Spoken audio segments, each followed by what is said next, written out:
Welcome to another episode of The Neophytes, a special series within the Never Close the Inquiry podcast, wherein my good friend Thomas Maybe and I sit down and talk about current issues in politics. We are not experts, neither of us, and that's kind of the whole point. If we repeated our conversation today with the benefit of more time to think things through, it would be different, maybe in small ways and maybe in big ways. The message we're trying to convey is that it's okay not to know. It's okay to keep learning, and it's okay to change your mind. In fact, it's probably good. The fact that you believed something before doesn't mean that when presented with new information or upon reconsideration, you're still locked into that prior view. It's okay, in other words, to never close the inquiry.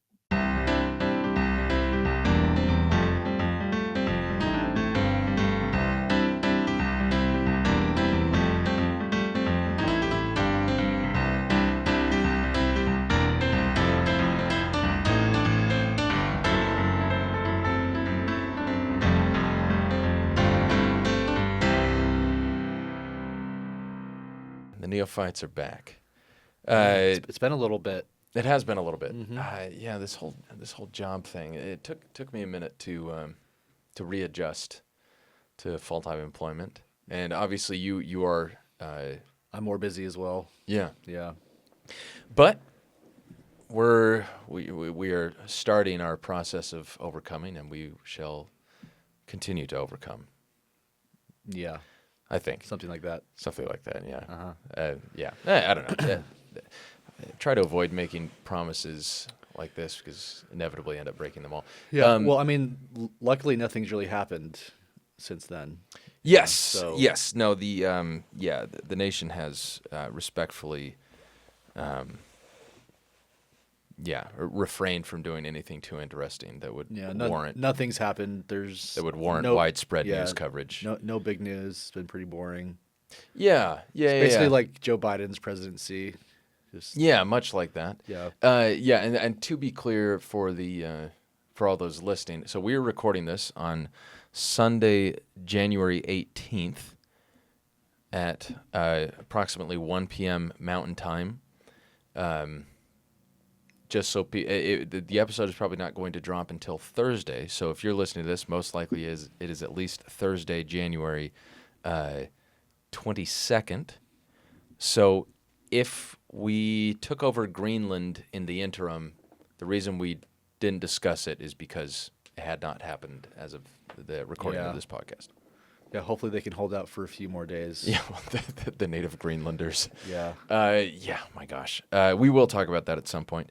But we're going to talk about a couple of different things today. Before we get to that, we should have just a quick, we need to acknowledge our sponsors. I am drinking a Diet Coke, which is not quite as sweet as certain other beverages, but is very good and refreshing. And Why does that can look weird? Did they? does it? I mean, It does. Oh, it has a soccer ball on it. FIFA. All right. Related to the World Cup. The Diet Coke is an official partner of the FIFA World Cup. So FIFA's sponsoring us? We're sponsored by FIFA. Wow. Man, this is a big get for the Wow. podcast. We're lucky. Yeah. All right. Yeah, that's pretty good. Yeah. Okay, we're sponsored by FIFA. Should talk to Diet Coke about splitting revenue. Yeah, I feel like part of being sponsored means that they give us money. But that Is that part of it? that part of the sponsorship I feel like is severely lacking right now. No, so far we have just done our job. Yeah, they haven't fulfilled their part of the bargain yet. Yeah. And so far it remains an unspoken. Yeah, I Bargain. assume that maybe if we contacted them at some point, they would just do it, but Yeah, at least once we get a few 100 million more followers. No, I do actually. There's a certain honesty to talking about to doing sponsorships with no compensation. These are really the products and the things we believe in. we believe in this. Yeah. So you're drinking a Diet Dr. Pepper. Would you like to talk about that at all? No. Okay. It's a caffeine thing. Mm. I would choose Monster, but I don't have one. So there's the honesty of the sponsor I segment. thought, I thought you were going to say, but it's too late in the day. Like at 1 p.m., Oh. drinking this, for me, drinking a Diet Coke at 1 p.m., that is the latest in the day I can drink one Yeah. without I try to consequences stop. on bedtime. Try to stop around 2. Okay. Anything after that starts getting to the danger zone. As I learned recently doing research and confirmed last night at a dinner with friends, with one of our medical professional friends, caffeine has a half-life of approximately 12 hours. So after 12 hours, half of the caffeine you consumed is still in the system doing its dirty work. Yeah, makes sense. Yeah. Anyway, okay. And then I also do have a book here. I'm not sure if we're going to call it a sponsor or not, but it's The Black Swan by Nassim Nicholas Taleb. It's a very interesting book. And truthfully, I think I just forgot to take it off the table. So we might talk about that. As of now, if you haven't read it, it is a very interesting read. There's Worth very the read. fine print in that book. Is it? I mean, No. I would have difficulties reading that, but Okay, Thomas and I, there's a discrepancy between our eyes, yeah. Yeah, there is. My vision is somewhat less desirable. It's somewhat less seeing Yeah. than yeah. Okay, so what we are going to talk about today. Oh, well, I'm finding out just along with everyone else right now. The other day, you texted me a few questions because we kind of want to take it back. There's some basic things that you feel like you don't have a true mastery of, and that if you don't understand, maybe I don't know. That's putting it very nicely. So I'll just explain it. Okay. Okay. All right. So okay. I have grown frustrated with I think anyone that's listening to this that doesn't know me in real life, so however many hundreds of thousands that is, I don't have a lot of confidence in politics and understanding how everything works, and I get frustrated pretty easily by the complexity of all the systems. And I feel like it started when I was in elementary school, learning about the 3 branches, and that's about where my knowledge stopped. It was like, okay, there are 3 things and they're separate and they help each other not become too powerful. And then anything after that, it's like, oh my, like what is going on? Like, and so when I'm trying to understand certain things that are going on and why people are frustrated, and I brought up a few things with you of just questions that have been in my head and things that I'm frustrated about, but I'm frustrated because of the outcome, but I'm equally as frustrated in the fact that I don't understand why it happened the way it did, or just how the basic functionality of it works. Yeah. So maybe we need to come up with a name for the segment, but I need some basic education on some government systems, essentially, of Civics. of how things work. Yeah. So you texted me 5 questions, and I'm not going to read everything you put in these. Oh, a shame. But I don't know, I'm going to read some of it. Okay, so one question was, how are laws made at the state level? So you made reference to a particular bill that was passed in Utah and then later amended. You asked, what does it mean to be impeached, and why is it seemingly meaningless until certain thresholds or factors are met? What does it mean to be a lame duck president? Okay. Which I assume is related. No, Okay. but That's what I mean. okay. Because I feel like when I've heard about President Trump being impeached and then saying that he won't be able to do anything after that, and I'm like, what? I don't understand. Like hasn't he been impeached already? See, this is why we need to talk. Yeah. Okay. 'Cause I don't talk about that one. I don't understand. Yeah. So when people are mad at Congress and say they don't do anything, what exactly do they mean? What are they expected to do that they suck at now specifically? Has this been a recent issue, or has there always been a lack of movement going on? What are the good faith arguments for and against the electoral vote system, and how much are opinions just being shaped by who gets screwed by it on election night? Well, the answer to the second part of that is a lot. Yeah. And then we'll talk about electoral votes another day, I think. Requires a little bit more prep. And then the last one is, what is a lobbyist and why are they Satan? So Yeah. I think we should start with the last one. So, well, should we start with the last one? No, we're Wherever your go heart to leads you, you know? Yeah, yeah. That's where my heart leads me, but I think let's start with brain for a minute. So first, briefly, lame duck president. Typically when people are saying lame duck president, they mean this is after an election has occurred for the next president, and the current president is not the next president. So, like after the 2020 election, Biden was going to be the next president. Uh-huh. So we already know that. And so Trump is in that period between the election and him leaving office is a lame duck president. Okay. And then it could be that's Is that used to generally describe just their inability to do anything during that period? No. It means that because you can do a lot. Oh, and presidents typically do try to do they'll fire off. That's typically the period when you would fire off your most controversial pardons, like Biden right before he leaves office, like pardoning his family and stuff. Yeah, like that's yeah. What he did was it was a relatively extreme version. The argument would go that he did it because Trump had made particular threats, but he pardoned some more people than average, or people who were, I should say, people closer to him than average. Mm-hmm. But there have been a lot of, kind of lame pardons before that. And typically people do those right at the end. Like, see a pardon. Or you do some big executive orders. Biden did one that I forgot. Oh, yeah, the one that bugged me. I think we actually talked about this on the podcast. But he said, basically, we recognize the Equal Rights Amendment as as law, as part of the Constitution. And what was annoying to me about that, so he did this a few days before leaving office, if not the day he left office. What bugged me about it was that if he really cared, he should have brought that up years ago. He should have made it if you process. Because nothing had happened recently on it. Like if you were really of the view and you wanted to force the issue, one, the president doesn't have the ability to recognize whether an amendment is part of the Constitution. That's not the executive branch's role. So him issuing an executive order on it did nothing. And I'm nodding my head as if I understand. Right. I know that he's not supposed to do that, so that's all I know. There we go. Yeah, we don't need to dwell on that for now. But that okay. So lame duck president is you're talking about that period. You could see it in an expanded context if I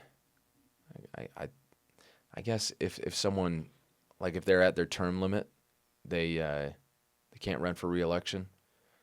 Maybe you could use it. So, but I just always pictured it as being a negative context of they don't have the same power that they used to, and like I knew that it was in this in between period. Yeah. So I thought maybe like they just didn't have support of Congress or. Yeah, you will very rarely see the big legislation go through at the end because the president does have less power because the president's leaving. It's not less substantive, actual, like in the law power. It's just practically speaking, the president is less important because they're leaving. So ideally what you'd want is for them to kind of tie things up in a nice, easily transition bow for the next president. And they often do that to some extent and then just lob a bunch of bombs before they bail. It's nice. Kind of, we're talking metaphorical bombs. Yeah. Standard procedure. Yeah. Okay. So what does it mean to be impeached, and why is it seemingly meaningless until certain thresholds or factors are met? And can we clarify what Trump has or has not been? He's been impeached. Okay. And Bill Clinton was impeached. So being impeached is kind of like being indicted. Or being charged. So timeout? No. So, no. So it's... You've been naughty. No. No more presidenting for you. So, like... But you're still president. In context here, it'd be like, so I'm going to charge you I'm the prosecutor, I'm charging you with a crime. It's like, to actually put any consequences on you, we need to put you through a trial. And so I charge you with the crime. Okay, now we need to have the trial. Impeachment is the charge. So the House votes on the Oh, House votes to impeach. Okay, and that's like bringing the charge, and then you have the trial in the Senate.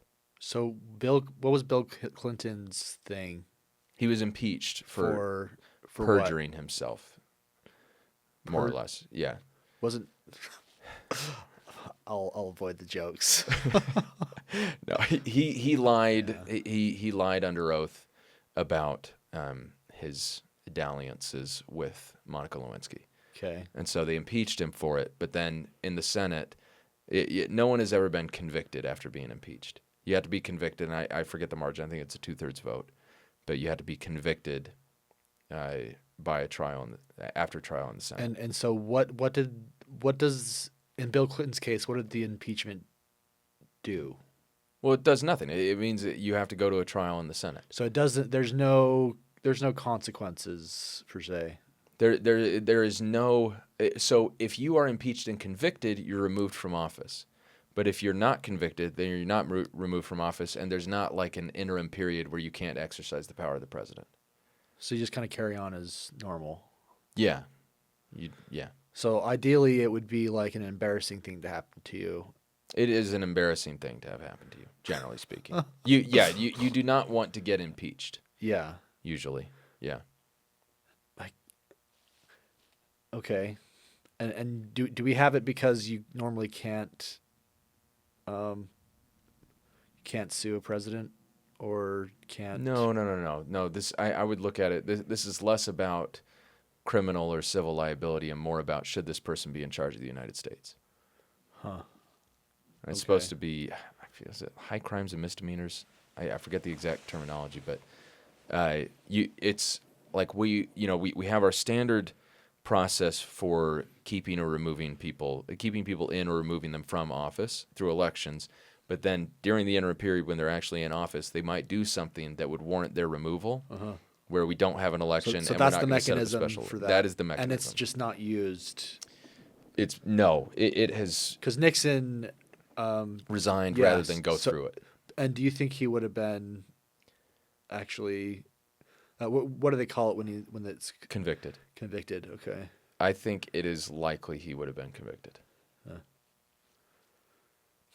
I think that, or at least that's the sense I get reading about it. So, what does it matter, like right now, if people are trying to get Trump impeached?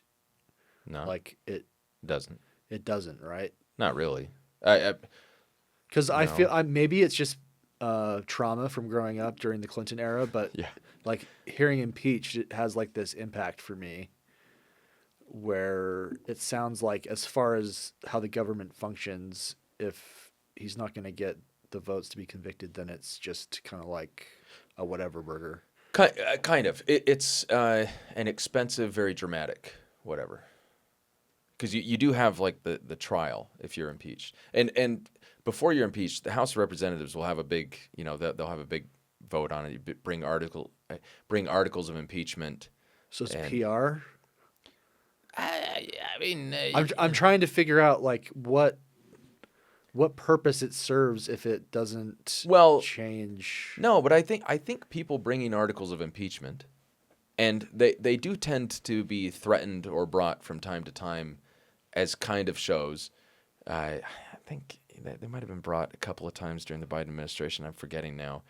But only a few times have they been brought and gotten, like where there's enough consensus on at least one side of the aisle to get the charge through, where you actually vote to impeach. I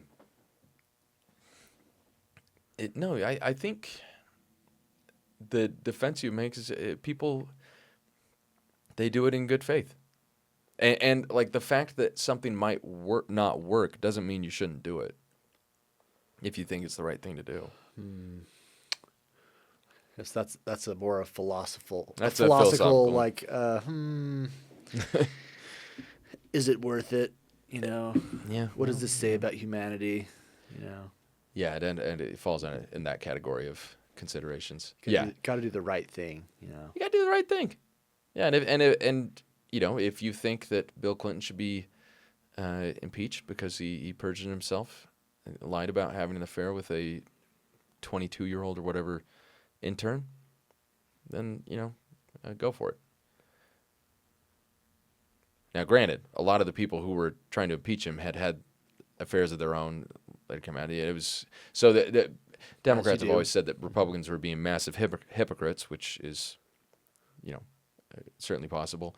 And then Republicans say that the Trump impeachments have been, unjustified partisan witch hunts, same sort of thing. Mm-hmm. But whatever.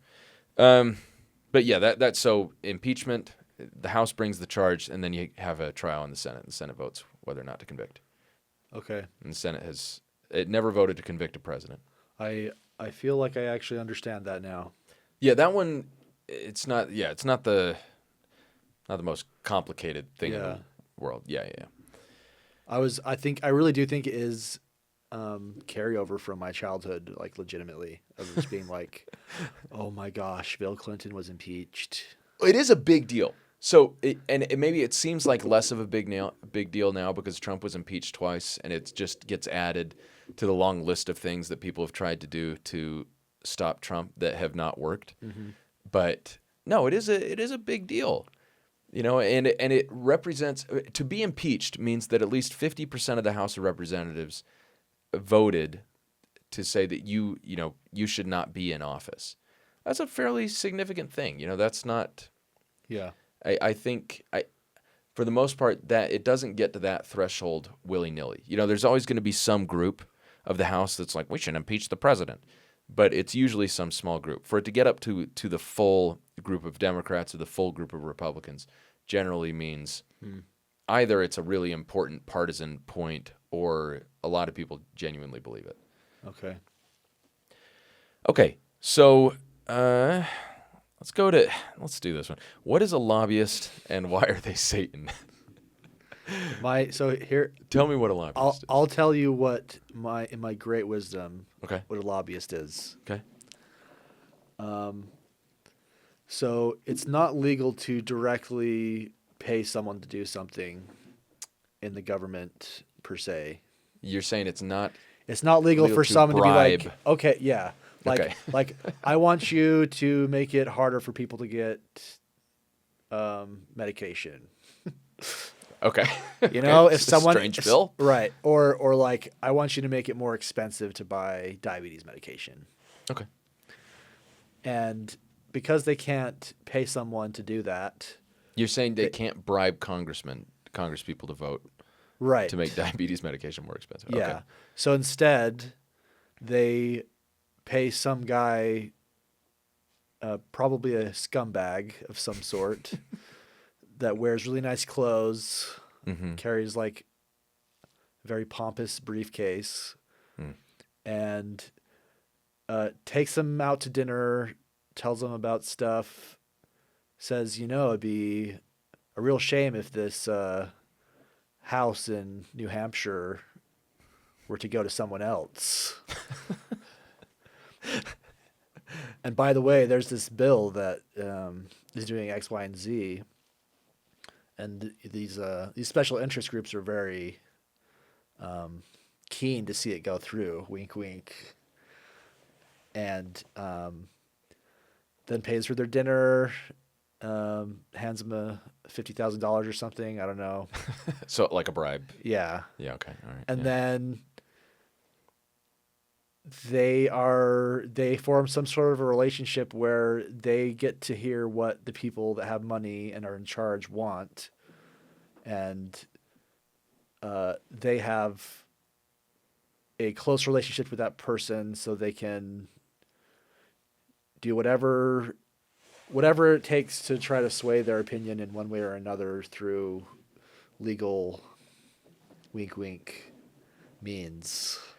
Okay, so in that hypothetical, you raised a couple of sometimes related but distinct issues. So we'll try and talk about each of them in turn. So one of them is money and politics. We're not going to get super in depth to that today. And then the other is like, what is a lobbyist and why are they Satan? We can talk more specifically about the role of a lobbyist. Okay, so fundamentally, when you I was right? yeah, exactly right. Okay. I've seen Good. seen that play out 1,000 times. Fundamentally, when you zoom out, a lobbyist is an advocate who is hired, and we're going to look at it like this. We're putting the best face on this initially. Okay, so Just like I did. yes, just like you did.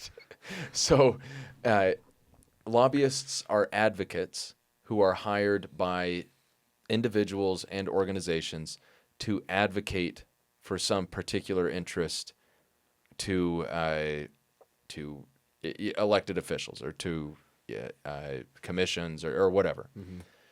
And so how that might okay. So where you get into this, like this is the ultra good faith version of this. Congress people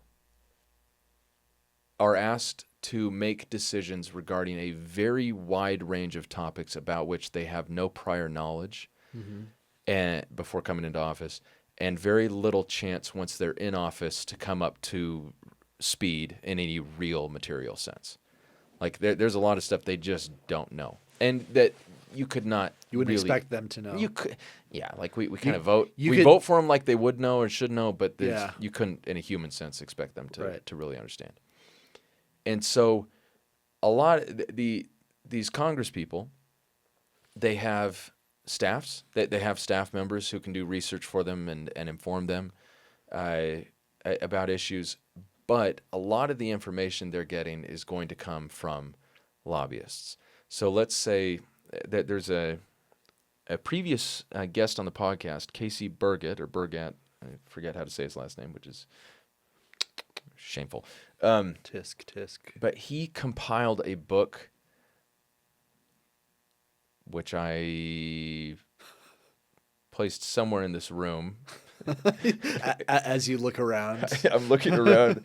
I see many other books, but not that one. But anyway, he compiled this book, and it included a chapter on lobbyists written by a lobbyist. It was basically saying that, he gets the criticisms of lobbyists, but you need them, and like this is Seems like an unbiased source to me. right. My lone personal interactions with lobbyists came when I worked as an intern for Utah State Senator in the legislative session winter and early spring of 2015. First, we had a couple of lobbyists come to us and talk to us about what they did, and it pretty much sounds like lawyers, except that so they're taking clients and then they're going to try to change the law or whatever. My closer exposure to lobbyists was during the legislative session. There was a bill coming up about which no one knew anything. So we had the Democratic caucus, like a private lunch, where a couple lobbyists came and explained what Democrats should think about this particular bill. Okay. Yeah. This is so far. It's not that different Yeah. from your hypothetical. But so let's say that there's a lobbyist for the oil industry. So let's say you got Squire Patton and Boggs, which is a very well-known law and lobbying firm. A number of former congressmen, once they leave office, they'll go work as lobbyists at Squire Patton and Boggs. And I think it's getting better and better. Yeah, oh boy, yeah, making this look good. But basically, yeah, clients will pay them and say, "Listen, here I am. I'm Exxon or I'm whatever giant oil concern or pharmaceutical company, and there are these bills that affect us, and we'd like you to talk to congressmen to give them arguments about why they should support our view." And that's pretty much what happens.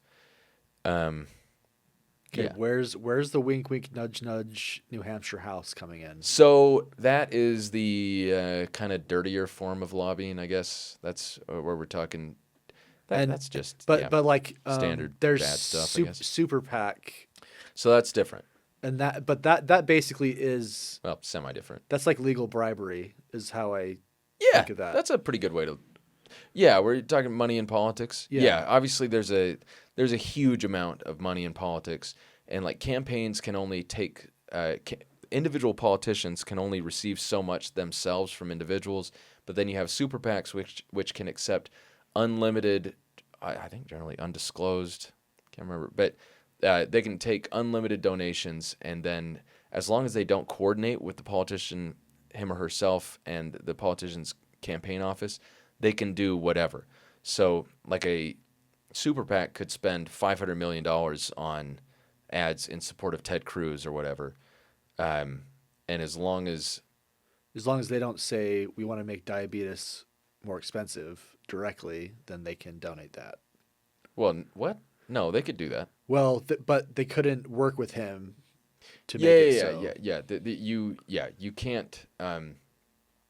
Like they can't operate under Ted Cruz's direction. Yeah. Yeah. But they can be like, well, we want diabetes to be unaffordable. Here's $500 million. And sorry, Ted Cruz, if you happen to support lowering the cost of diabetes medication of insulin, so it was the first politician that came to mind when we're talking about lobbyists. Not sure why that is, but Ted, if we have unjustly besmirched you, we apologize, and if we have justly besmirched you, then remain thou besmirched. You're invited to come defend yourself. Yeah. If we could have Ted Cruz on the podcast, that'd be good. But yeah, so how would the kind of semi-legal bribery you're talking about be? Some of it you wouldn't even need to. You wouldn't ever need to have a conversation. It's just like the NRA or the whatever organization has made a substantial contribution to a politician or to a super PAC that supports a politician. And now the politician is like, man, I'm getting a heck of a lot of money from, these people. And is that money? Can it only be used for campaigning, or is it like Wild Wild West Trump Venezuela money? Like, do whatever you want. What does that mean? What is Trump Venezuela money? There was a report. I think it was yesterday, or maybe. Was this on a fake news site? No, that there had been that the I'm just not even gonna if I don't know for sure, I'm not gonna say it. But this is a podcast, not court. Well, there was a transfer of some money from Venezuela to Qatar. Oh. Really? Yeah. Okay, good. According to a news website on the internet. Okay. That was linked. Oh. Yeah, I mean, I believe it. Interesting. And it is true that no one's really quite sure what's going on. Yeah. With the money there. Let me try and answer the question this way. No, there are like actual campaign funds. There are major restrictions on how they can be spent. And there are major restrictions on what gifts and such that Congress people can accept from the public and judges can accept and all that sort of stuff. Yeah. Which makes sense ethically. It does.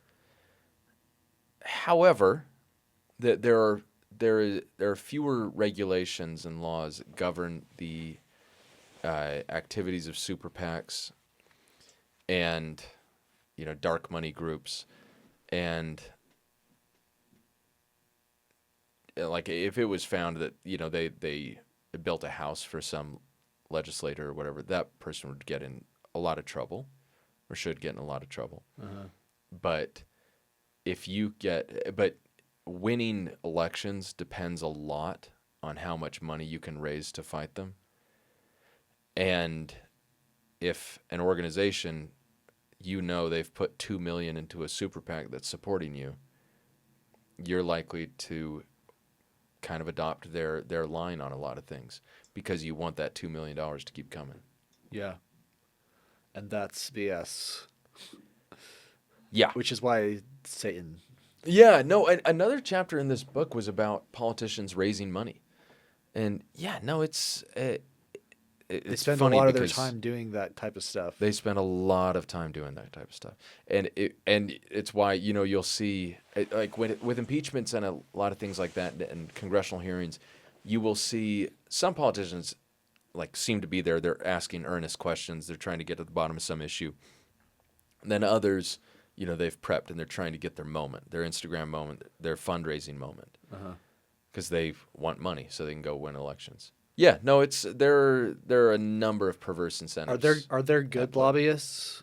Is that a thing? Like, So is there someone trying to lobby to get diabetes yes, cheaper? yes, yeah, of course. Because think of a lobbyist like you'd think of a lawyer. Yeah, no, bad, but I mean in the sense that in the sense that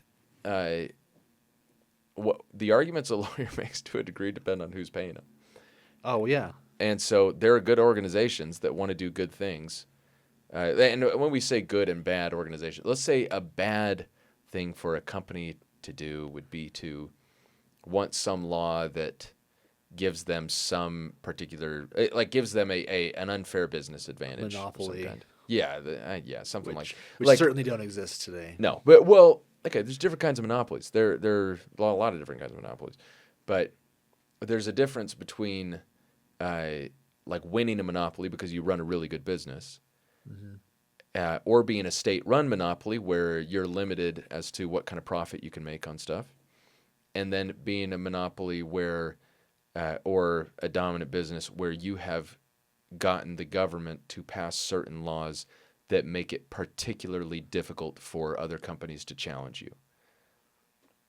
Let's call that a bad thing for a company to do. Okay. So there are companies paying lobbyists to do stuff like that because the companies are trying to, they're looking out for their own interests. And then let's say a good thing for a company to want to do, or an advocacy organization, they would want to lower the cost of diabetes medication for people. There's a number of mechanisms to do that. There's probably green energy lobbyists, right? Yeah, oh gosh, yes. Loads of them. Because they're trying to get a more share of the market. Yeah. So they're pick your interest, what you think is important, what you think is good, what you think is bad. There are lobbyists for all of it. It's not like the good guys, quote unquote, whoever you think the good guys are. Yeah. It's not like the good guys have no lobbyists. Like they have lobbyists, and they need lobbyists. But yeah, it's like so why so on the issue of lobbyists fulfilling this role of gap or lack of understanding in a certain topic, couldn't they just hire more people? That is a fantastic question. The answer is no, because they don't have the budget. Well, just take the super PAC money. Yeah. A few different ways to look at it. Just tainted money at that point. No, but really though, like just hire more people. And each congressperson has a set budget, and then maybe they can. I don't know where else they would get money, but they have they have limited funds that they are able to use to hire people. Subtract 0.02% of the military budget, and pay some college interns to research subjects that they don't know about. I think whether you take it from the military budget or wherever you get the money, I do think Congress people having larger staffs would be a very good idea. That was the thing that made sense to me right as you said, like the knowledge. I would gap like of, to. That should be in house. Like that should be something, because long gone are the days of like believing that one person is going to be able to understand. Unless you're a fanatic and don't use your brain very well. Like no one's going to know everything, and you can't expect someone to know. But No. I would hope that we could pay smart people to help the people that are running the country to understand without having to rely on outside influences as much as possible. Yeah. Personally, the way I would think about it, because I think, Congress people do a ton. There are a lot of different jobs that they have to do. And I think they only have like a few, maybe even a few is an exaggeration, but they tend to have a few research associates or research dedicated employees.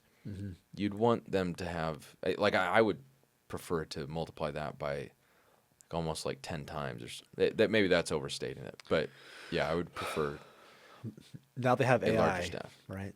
Now they have They AI. can just use AI to tell them how to think. Truthfully, maybe that's actually a good point.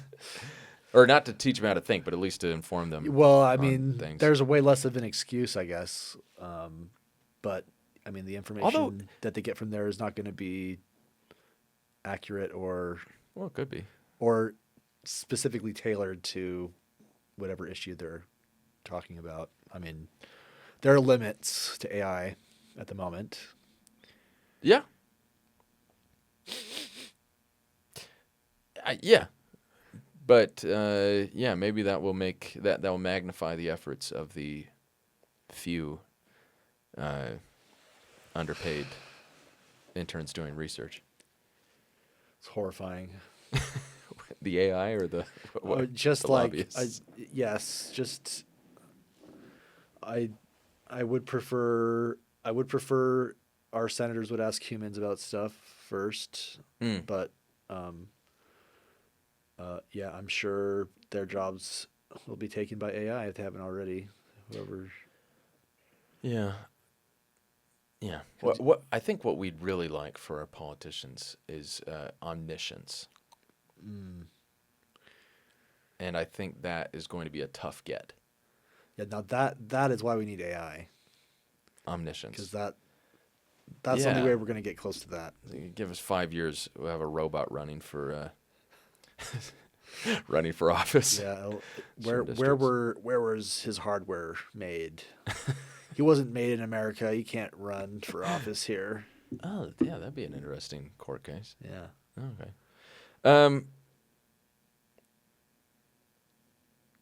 Let's call it good for today. Yeah, I feel like we're good. Yeah. I'll come up with some more questions. And maybe we'll delete the first 30 minutes of talking about You Greenland. should have like for people that are members or something, they get like a special The special where it's like you want to listen to like rambling for 25 rambling. more minutes? We really don't know what we're talking Yeah. about. Subscribe to my Substack. Get exclusive access to worthless speaking. You've earned it. You've earned it. Thank you for the money. Here is, we genuinely, this is just utter nonsense. Where we've each read like an article about something. Or less. Yeah, or less. We've read 600 words on a topic, and now we're gonna say 6,000. Yeah, or we could play a game where we try to convince the other person of an article that we've read that this was true that came out. Like I just told you about the Venezuelan guitar thing. Yeah, we have no details, but we're outraged about it. Yeah, and like someone knows it's fake or not, but they try to pretend it's real, and then you try to convince the other person over time throughout the episode. Did you know Trump wants to outlaw nursing homes? Too expensive. Yeah. Too expensive. That makes sense. And you know what? Survival of the fittest, as they say. Yeah. It's all about the young. Yeah. The future is our children, as you said. Yeah. What would be a liberal conspiracy? The Wayfair thing, shipping kids in dressers to a pizza shop in Maryland. I believe that was. This the Pizzagate. Something. Are Pizzagate and Wayfairgate different? Pizzagate's like a whole Oh gosh. thing. Okay. Well, it's all true. I think we should talk about the conspiracy that that border patrol, is it border patrol? Yeah, sure. Yeah. They get too powerful and start policing the citizenry and start asking for IDs. That was a very popular conspiracy theory in 2009 amongst conservatives.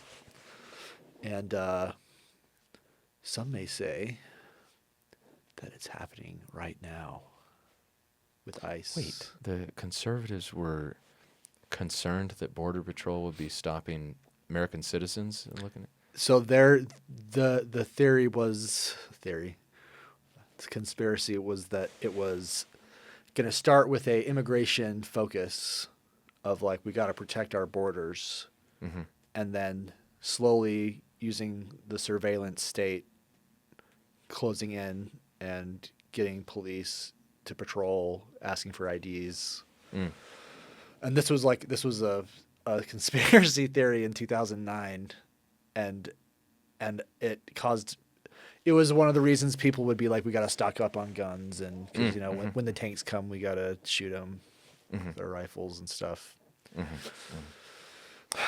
Yeah, that's interesting. Okay, we'll talk about ICE another day. I think we're going to do a little prep before we talk about it. Yeah. Well, all right. And that's the end of our episode. Another quick thank you to our sponsors, Diet Coke, Diet Dr. Pepper, and the Black Swan. And FIFA. Oh, and FIFA, yes. Yeah. And FIFA. The World Cup coming up, I think in June. I love watching the World Cup. And The Black Swan by Nassim Nicholas Taleb. Bye. Bye-bye. All right, and that was the interview. Thank you very much for listening. If you wouldn't mind, please do leave a review for the podcast. I believe those are important. And subscribe to the newsletter, which will be linked in the show notes, or can be found at neverclosetheinquiry.substack.com.